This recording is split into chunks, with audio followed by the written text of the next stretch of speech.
10 cases documented, studied, unexplained. Doctors were present, scientists analyzed, records survived, and still no explanation. Starting with number 10. Annalisa Michel, 23 years old, devout Catholic, student at a teacher's college. Symptoms began at 16, convulsions, hallucinations, no response to medication. Psychiatrists diagnosed epilepsy with psychotic episodes. Treatment failed. In 1975, the family turned to the church. 67 exorcism sessions over 10 months, all documented on audio recordings. What the recordings captured, voices identified themselves as Lucifer, Cain, Judas, and Nero, simultaneously, in different vocal registers. Annalisa spoke Latin she had never studied. She described events she could not have known. What science could not explain, attending psychiatrist Dr. Richard Roth documented reactions to sacred objects, physical responses that do not fit any known psychiatric pathology. Annalisa died of exhaustion in 1976. Parents and priests convicted of negligent homicide. The case is still being studied. Real name sealed in documents: Roland Doe, 14 years old, Maryland, USA. This is the case that became the basis for The Exorcist, but the real story is documented in far more detail than the film. What the priest's diaries recorded: objects moved without physical contact, witnessed simultaneously by several people. Words and markings appeared on the boy's skin, without external cause, in front of observers. The bed vibrated without mechanical explanation. The boy spoke Latin, a language he did not know. Several Jesuit priests, physicians, and psychiatrists were present. All signed statements. 30 pages of diaries survive in the archive. After the exorcism, the boy fully recovered, grew up, married, has children, no recurrence. The case has never been officially disproved. Michel Karp, 16 years old, village of Ille, Switzerland, 1864. The case is notable because it was studied by a secular physician, a skeptic who believed in nothing mystical. What Dr. Imbo documented over 8 months of observation, the girl demonstrated knowledge of events occurring in other places, later verified. She spoke Greek and Latin without any education in those languages. Her physical strength exceeded what her body should have been capable of, tested simultaneously by several adult men. Dr. Imbo wrote in his final report, "I have found no medical explanation for the observed phenomena. This is not hysteria. This is not epilepsy. This is something for which I have no category." The report is held in the Canton of Vaud archive, available for study. 1983, Poland, communist regime, officially atheism, no supernatural. A 14-year-old boy from Wandswick began displaying symptoms that local psychiatrists could not classify. State clinic, 3 psychiatrists, full examination. What the declassified documents record: the patient reproduced detailed information about the past of people he had never met, information no one had provided. He spoke in voices of different ages and genders. He reacted physically to religious objects, despite being raised in an atheist family with no religious exposure. The psychiatrists wrote in their conclusion, symptomatology does not correspond to any known psychiatric disorder. Further study recommended. No further study followed. Case closed. Reason for closure not recorded in the documents. Claire Germain, village of Neuville-sur-Barangeon. 4 years of symptoms, studied by a secular medical commission under Charcot, one of the founders of neurology. Charcot was a convinced materialist.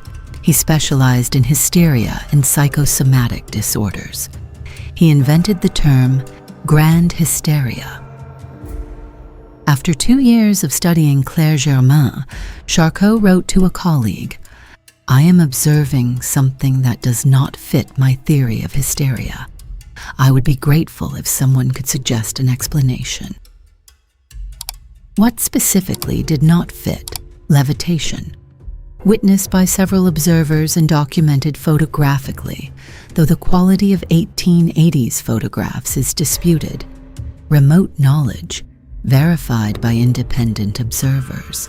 Stigmata, appearing in the presence of the commission. Charcot never published a final report on this case. Drafts survive in the Salpêtrière archive.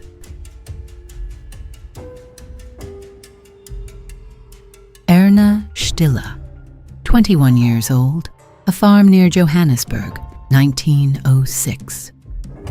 The case is documented by British colonial physicians, not missionaries. 2 doctors with medical degrees from the University of London were present. What they recorded: the young woman demonstrated knowledge of Dutch and German languages she did not know. She reproduced detailed information about the physicians, their pasts, families, events that could not have been known to her. Physical manifestations could not be explained by any known medical condition. One of the doctors, Dr. Harvey Fowler, wrote in a medical journal, "I have observed something that compels me to reconsider my materialist convictions. This is not what I was taught." The publication caused a scandal in the medical community. Fowler was accused of being unscientific. He did not retract the publication. January 1999. Pope John Paul II personally performed an exorcism on a young woman directly in the Vatican. This is publicly confirmed by official representatives of the Holy See. What is documented? The woman was brought to the Pope after 3 officially appointed exorcists achieved no result.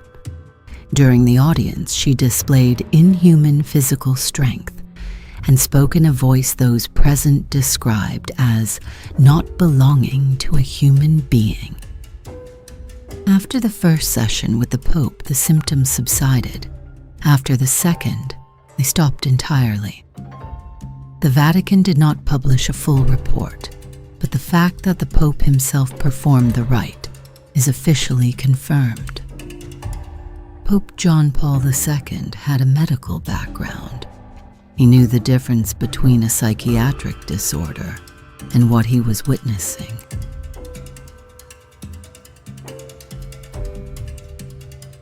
Yatala Haile, 32 years old, Addis Ababa, 1920. What makes the case unique? It was simultaneously studied by Orthodox priests, Catholic missionaries, and local traditional healers. 3 worldviews, 3 sets of documents. All 3 groups independently documented identical phenomena. Voices speaking languages the patient did not know. Physical reactions to religious objects from different traditions. Knowledge of information he could not have had. Anthropologist Grossmann wrote, "I am an atheist. I came to study superstition. I am leaving with something entirely different. 3 culturally incompatible traditions describe the same phenomenon in different terms, but with identical facts." The case is studied in anthropology as an example of a transcultural paranormal phenomenon.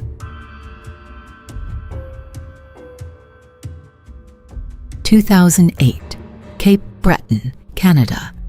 A 27-year-old man hospitalized with symptoms neurologists could not classify. What makes this case unique? It occurred in a modern hospital with full medical equipment. MRI, normal.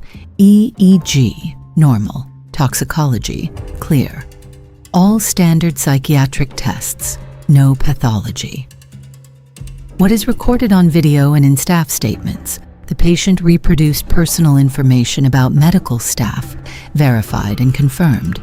He spoke in languages he did not know, identified as Latin and Aramaic by a linguist from Dalhousie University. Physical strength, 6 people could not restrain a 70-kilogram patient. The head of department, Dr. Patricia Walsh, filed an official report. I find no medical explanation for the observed phenomena. I recommend transferring the case to another department. Which department? Not specified. Patient discharged after 3 weeks, fully healthy, remembers nothing. Ars-sur-Formos, a small French village, 1828. The local curé, priest, Jean-Marie Vianney. A woman was brought to him whom no one had been able to help for 3 years, 8 priests before him, 4 physicians, no result. What is documented in notarized statements, the voice speaking through the woman knew details of the curé's past, sins, events, thoughts that no one could have known. 32 witnesses, including gendarmes who arrived to keep order and stayed as involuntary witnesses. One gendarme, Corporal Pierre Martin, filed an official report with the gendarmerie. I hereby witness that I observed a phenomenon with no rational explanation. I request that it be noted in the record that I am of sound mind. After the exorcism performed by the Curé d'Ars, full recovery. The woman lived another 40 years, no recurrence. Jean-Marie Vianney was subsequently canonized. The case was studied during the canonization process. 23 notarized statements were deemed credible. Corporal Martin wrote in his report, I request that it be noted I am of sound mind. That is the best summary of this entire list. 10 cases, different countries, different centuries, different witnesses. Among them, the founder of neurology, a physician with a London degree, Soviet psychiatrists, an atheist anthropologist, Canadian neurologists with MRI machines, a gendarme who asked it to be noted that he was of sound mind. I'm not saying this proves possession. I'm saying these were people who had no interest in believing and could not disbelieve what they witnessed. What do you think? Leave a comment. Subscribe. Next top. 10 places where physics works differently than it should. Good night.